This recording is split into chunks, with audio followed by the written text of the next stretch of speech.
Hey guys, welcome back to today's video. Today is Monday, July 8th, 2024, and today we are going to be talking about President Biden and the 2024 presidential election.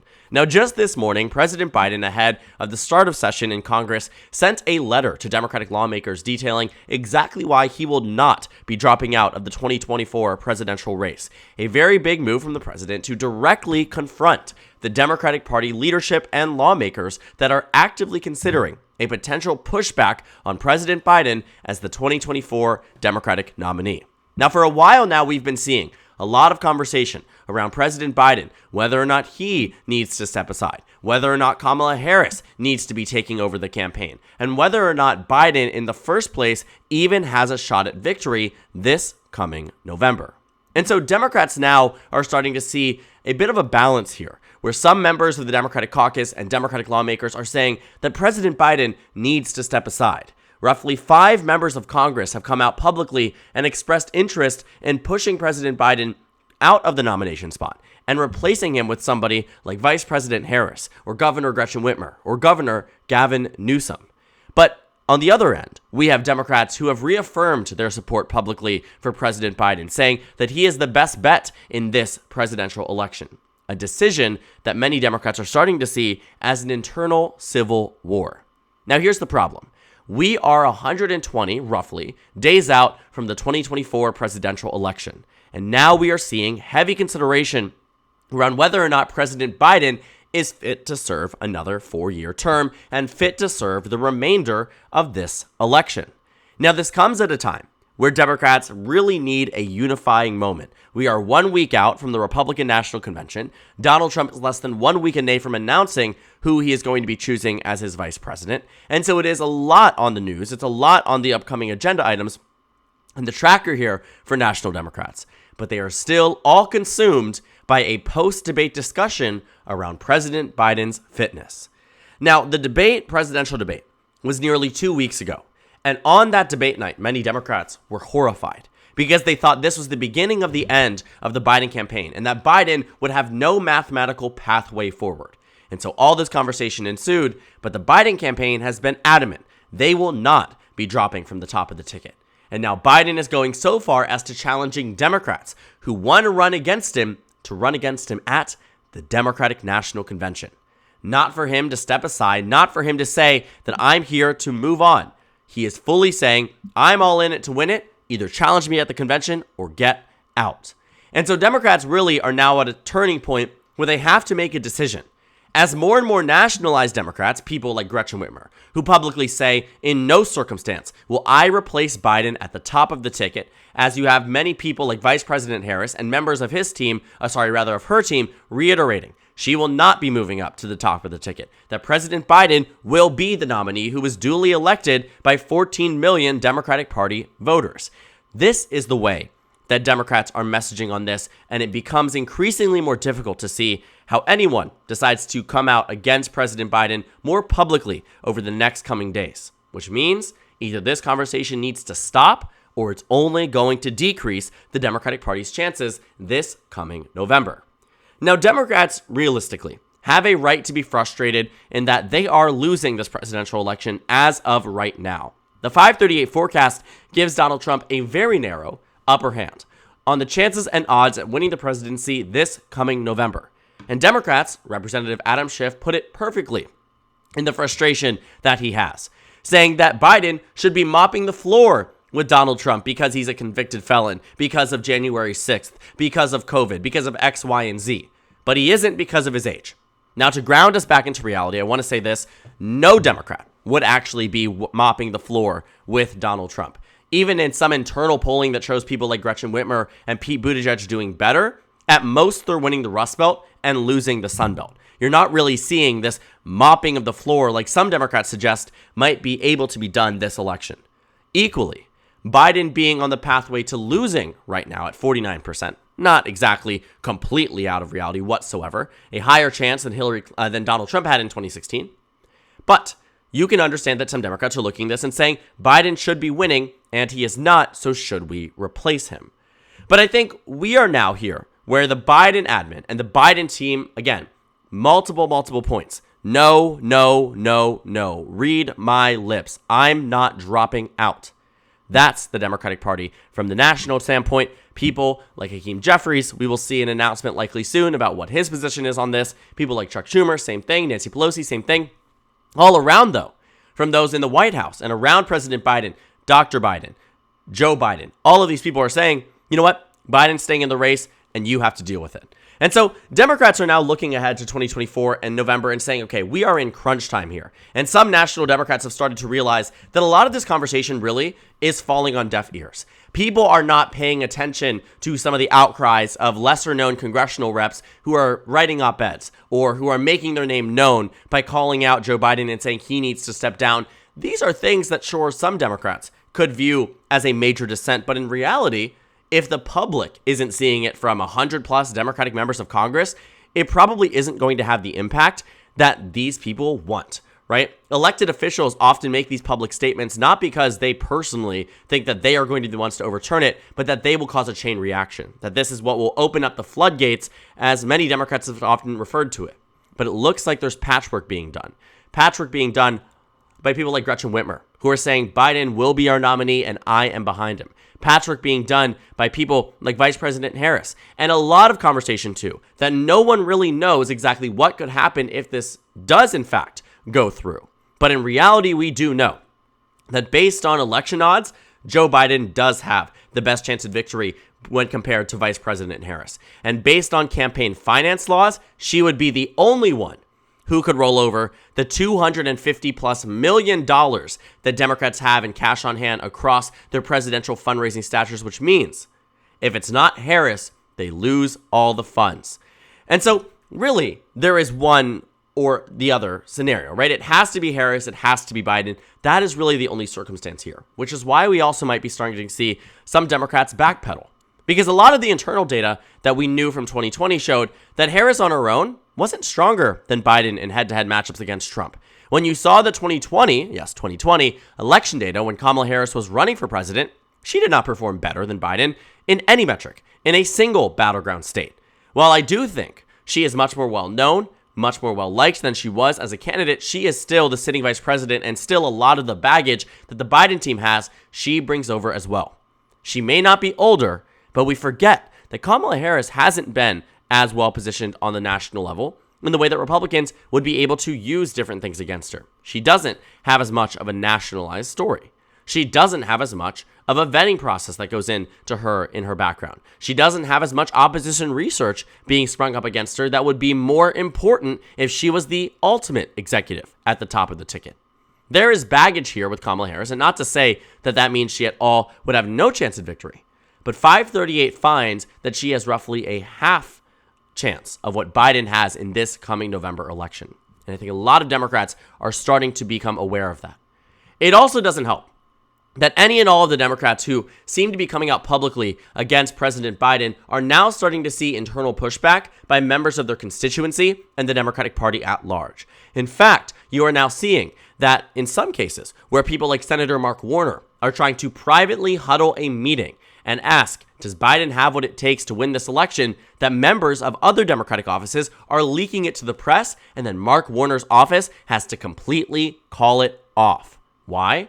Because if they are able to completely call it off, it means that they are ignoring the reality and saying, you know what, this didn't happen. Mark Warner does not back this. He is fully behind President Biden and Vice President Harris, and it makes them take on positions that they may not fully agree with out of fear of political pressure and potentially pushback from their voters in their battleground or safe districts, in primaries, in regular elections. They don't want to make the people that elected them there in the first place angry, and there are actually a significant portion of Democrats out there who nationally very much are supportive of President Biden, locally are very much supportive of President Biden, and do not believe that there is anyone better suited at beating Donald Trump than the only person who ever has. And so while I don't think that Biden is going to win in the ways that he did back in 2020, my current election prediction has Trump up in a pretty substantial amount. I also do recognize and acknowledge that Biden does have a pathway to victory. His election should not be written off, and that is the same exact problem that Republicans have had in 2022, arguably even going into this race prior to the debate, this assumption that they are undeniably going to win this presidential election could be their own downfall this coming November. And the Biden team has been keeping their foot on the gas. They've been spending tens of millions in digital and TV ads. They've been doing rally after rally after rally, event after event after event. They are putting the president out there. They're doing interview after interview after interview. They are doing a lot of damage control. And so now we're starting to see patchwork being done on the dam here that might be able to keep the water back, might be able to hold this reservoir of water that Democrats really do not want to see unleashed. Because something that we haven't really talked about is the immense fallout that you see when members of the Democratic Party publicly come out against President Biden. Imagine it being pitched this way. This coming November, a member of a Democratic constituency is considering whether they are going to vote in a state like Michigan. You look around the Detroit and Dearborn area. National Democrats are saying they're conflicted. Some Democrats who maybe this voter looks up to, somebody comes out and says, Biden doesn't have what it takes to serve out 4 more years. Biden should not be our nominee for this coming November. Does that inspire confidence amongst the Democratic electorate? Are those people really going to be inspired to turn out and vote? And the damage in many cases has been done in some battleground states, in some regions of the country where people really respect and adore their congressional representatives. And it's not enough to say that this would be the reason why Biden loses, but it certainly wouldn't be helping and may, if it ends up being something that is a bigger thing, I may reevaluate my opinion on whether it actually is the reason why Biden loses the election. Because ultimately, we can point fingers a bunch of different ways. And I will never say that this is the ultimate reason why Biden was done in for. But I do think there's part of me that understands that when the Democratic base doesn't hold rank, doesn't just all of a sudden get together and say, we are going to win this election together, regardless of what people might be thinking or saying nationally. We now know 120 days out to November, it's time to join forces and work together and defeat Donald Trump. Look what's happening in the UK. Look what's happening in France. I mean, Democrats have blueprints that they could look at. In France, the left-wing members of the party ultimately ended up saying, if you're in this area and you're a centrist and you're polling third, get out of the race or drop out of the race or just don't make this a big thing. All of these different things that you saw the left wing and other portions of this world were able to do is what the Democratic Party seemingly is unable to do this time around. Now, I'm not here to say that President Biden should undeniably be the Democratic nominee with no conversation around it. I do think that, if national Democrats want to have this conversation, they will have it regardless of what people think, regardless of what the media thinks. But we cannot ignore that a lot of this has been sensationalized by the mainstream media. 120 plus articles written on the New York Times in the past week and a half since the debate, about Biden's health, about Biden's fortitude. These are things that you don't see unless there is a clear and concerted effort to push an agenda. And in this case, that would be pushing President Biden out of the race. But Democrats are realizing and waking up and realizing that this does damage. I mean, we can see this on the outside. I think that many of you understand that pushing for your nominee out of the race can have negative impacts if that nominee decides to stay. And while I don't think that there has been enough pushback in any circumstance to even say that Biden should have to drop out, we cannot ignore that if this conversation continues, Biden will be the one who is impacted negatively, not anybody else. It doesn't make the average swing voter feel any better that a random congressional representative who's a ranking member on the Armed Services Committee says that Biden should drop out, but he doesn't end up dropping out. That doesn't quell any of the fears. In fact, exasperates exactly what some of these independent voters have been thinking about the president. And the fact is, too, that a lot of what we've seen is, in fact, over-sensationalized. When you have a congressional rep saying, I'm open to a conversation about it, but I'm fully behind the president, open to the conversation gets quoted and it gets printed as this representative has concerns. This representative is worried. We have seen a complete and total failure on the media's part to actually understand what is being said. Let's not forget last evening, the Washington Post confused Mark Takano and Ted Lieu, 2 Asian members of Congress, because they didn't do the due diligence to take a look at who was participating in the Zoom meeting versus not. Published an article saying that Ted Lieu, a representative, decided to say Biden needed to step down. The office says, I wasn't even on that call in the first place, retracts the story. This is where we are. And as much as you may believe that President Biden should move out, that is your opinion and that is free to do. But when we look at it from a purely analytical sense, I believe we are at a point where the Democratic Party has a decision to make. If they continue down this for the next 2-3 weeks, forget all the conversation around Trump's VP pick, which he has to pick by next Monday, the convention, which will take place by next Monday. I mean, you have never seen such lack of focus on Donald Trump in an election where Donald Trump is in because of all of this. And so Democrats need to ask themselves, even if they believe Biden may not be the better nominee, if he's not moving, why continue to outcry? Why continue to keep doing this? Because I'm telling you this, when you look at it from an electoral sense and you ask a swing voter and tell them that Democrats are publicly calling for the resignation or publicly calling for the retraction of a nominee for president, no one is going to feel more comfortable voting for them this November. And damage has been done in some areas. But again, if Biden is not pulling out, which he has been adamant he will not be, there is no one else who can get him out of the race.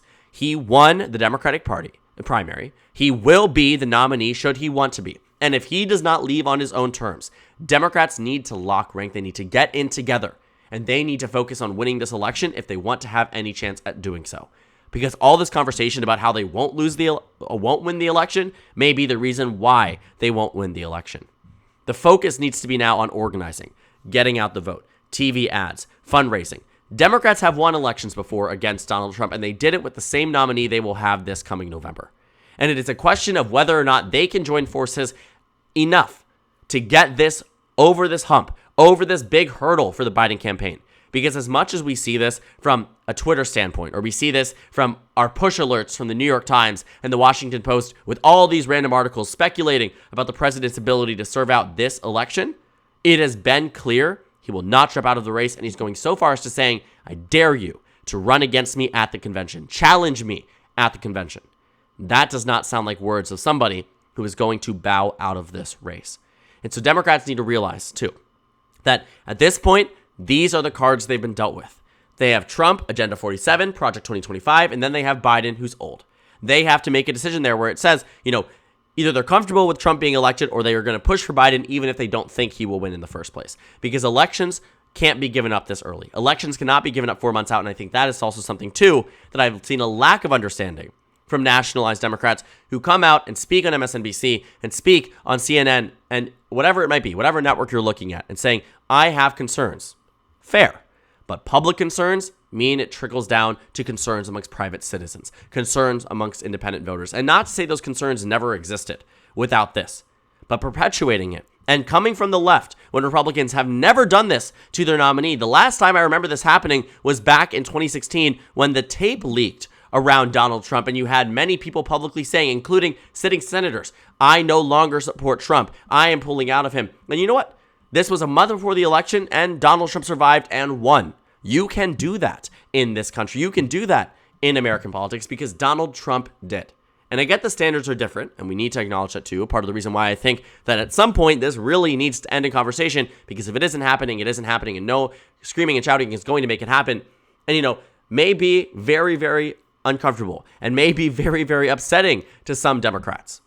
But at this point, 120 days out, less than, between now and the election, this is not the time to panic. This is not the time to completely abandon a nominee, because the moment you give up this presidential race is the moment that Donald Trump becomes on track to not only win, but steamroll President Biden in these battleground states.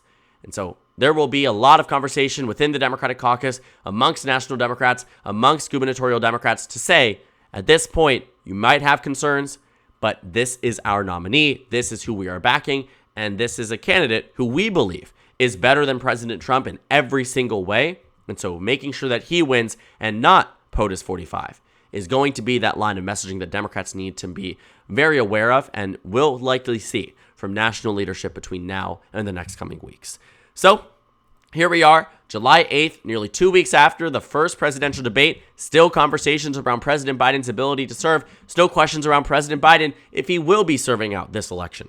But he has made it clear he will not be dropping out of the presidential race and is saying challenge him at the convention. Otherwise, he is the Democratic Party nominee. Question is now, when do Democrats fall in line and make this an election about Trump rather than a referendum on President Biden? So thank you guys so much for watching this video. Make sure to comment down suggestions below. Subscribe on the left if you haven't already, and check out the Instagram and Twitter. At the top left of the screen, there's also a Discord server for you to go ahead and join. On the screen, there's a video you can watch, and then a playlist for my 2024 presidential election analysis videos. Again, thank you guys so much for watching, and I will see you all later today.